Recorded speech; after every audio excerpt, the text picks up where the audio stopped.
So today I want to go away from freight broker content because we live in a real world with real people that have real problems. I'm one of them. What I want to share with you today is a message that was downloaded into my brain overnight. And I feel like it's so important that we talk about these type of messages because a lot of times they go and we don't talk about these type of things. We're too strong, too courageous, too bold to have these type of conversations. So I want to take some time out of my day-to-day, out of your day, to talk about something that I think is really starting to change the world that we live in. When I was a child, about 12 years old, 13 years old, I had a really good friend. His name was Marcus Evans. And he and I and my cousin, we would go out and have fun. In the wintertime, summertime, it didn't matter. We would play when we got out of school in the wintertime until it was time to go in at dark. And then in the summertime, we would play all day. We would just have a really good time together as boys, running around the neighborhood, having a good time, playing basketball, football, boxing. We did everything together. And then one day, we lived right behind, or my cousin lived right behind Marcus. One day, that early morning, we saw that there were ambulances at his house. And of course, we wondered what was going on. Maybe something is wrong with his mother or dad. But that wasn't the case. We would soon find out that at 12 years old, Marcus had taken his life. And that was such a shock.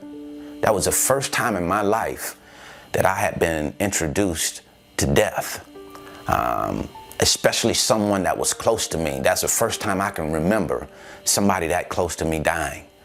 And I remember even to this day how shocked I was that it happened, because you didn't look at Marcus Evans and think that he would take his own life, that he would kill himself. But that's exactly what happened. And I don't know till this day why it happened. And that's something that always burns within me. You wonder, why did he do it? He never gave any warning signs, at least that I could see. But one day he was here, and the next day he was gone. And you wonder about yourself within. You wonder, could you have said something different? Did you do something that may have rubbed him the wrong way? You never know. You just wonder all the different things that come into your mind about why this happened. And then you start to look at yourself and you say, hey, was I being kind enough? Was I being generous enough?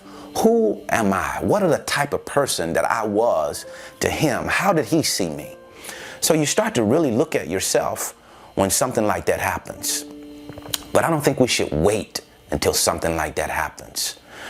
It seems as if we live in a world today where everybody just spends most of their time, or I shouldn't say everybody else, a lot of people in this world spend a lot of time trying to be hurtful, trying to make someone else be in pain, trying to win the argument, trying to belittle someone else. We spend a lot of time doing those types of things. It seems like in this world today, it's all about making someone else feel bad, making someone else feel small. And I think that's a small person, to try to make someone else feel small or try to make someone else feel bad to make you feel better. Because when it really boils down to it, what is it? What do I stand to gain from trying to make another person feel like shit? What is it? What do I stand to gain from that?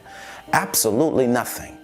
And I think that we really need to take a look within our own selves. Look at ourselves. Who are we? What is it that we want from this world?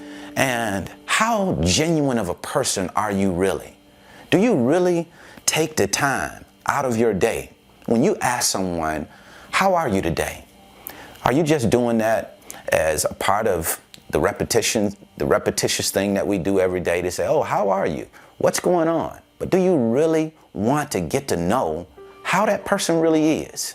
Do you really want to talk to them to see what's going on in their lives?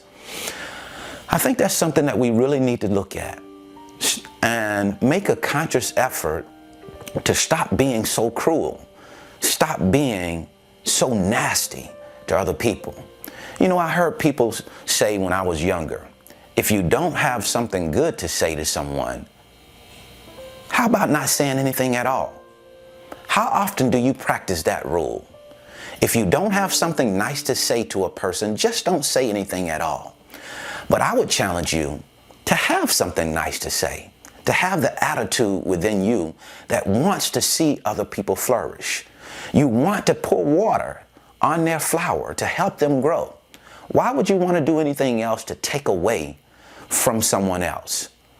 I know we all get in our lives and we get in this busy life that we live, and sometimes we turn our attention away from the people that we really care about. We're so focused on ourselves, we're so focused on our business that we forget about people.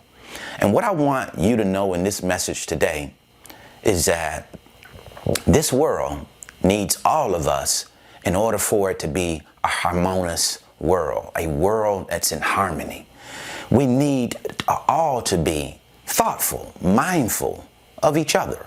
Now, I'm not telling you to kumbaya and love on each other every single day because, life happens and you're not always going to be in that mood. But I do say, make a conscious effort. Make a conscious effort to be kind. Make a conscious effort to be a nice person. That's all I have for you today.